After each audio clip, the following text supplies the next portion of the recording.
We are losing too many young people, aren't we? It's been over the top lately. Teenagers, 20-year-olds, and here we go. A life of a bright college student ends with a hit-and-run driver strikes him right there on his bike on a darkened 4-lane street here in Baltimore County. ABC 2 News' Jeff Hager live now from Charles Street with more on the accident. Jeff, what'd you find out?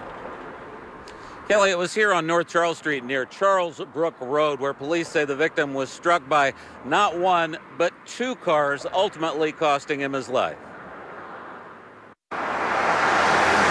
It was 10:30 at night on Monday when a vehicle struck a bicyclist who was southbound here on Charles Street and just kept going. Any chance that 20-year-old Aaron MichaelLacinywas would survive ended in the seconds which followed. Unfortunately, the young man was struck by a second vehicle who came across the crash scene in the dark. That person did stay with the scene. The young man was treated and taken to a nearby hospital with very serious life-threatening injuries, and he died at the hospital last night.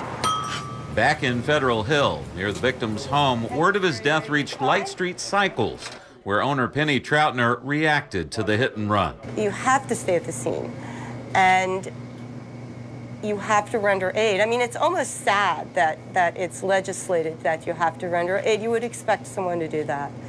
And to just leave them. The mother deserves better.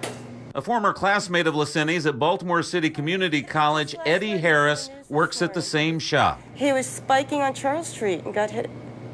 I'm so sorry. I had no idea you. Graduated, going on to Hopkins, straight shot. Yeah.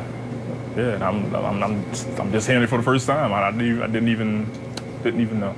A scientific whiz kid of sorts, MichaelLacinywas graduated from BCCC and had been working at Johns Hopkins, combining his talents in research, chemistry, and electrical engineering. He's one of the better ones.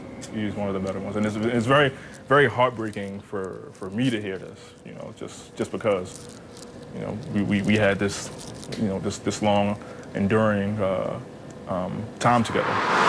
A time cut short by a driver in the night who did not stop to try to save Aaron MichaelLacinywas' life. I feel so badly for the family and friends, and as I said, I'm a mother of young men who bike, and it just sends chills.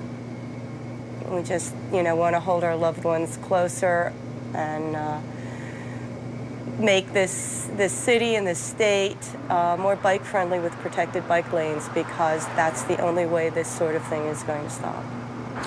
Now, at this point, police don't know exactly what the hit-and-run driver was driving. They don't know the make of that car, but they say it should have some sort of front-end damage, maybe even on the bumper, say about a foot off of the ground. If you know anything about that vehicle or you saw anything here last night about 10:30 on North Charles Street, you're asked to call them at 410-307-2020.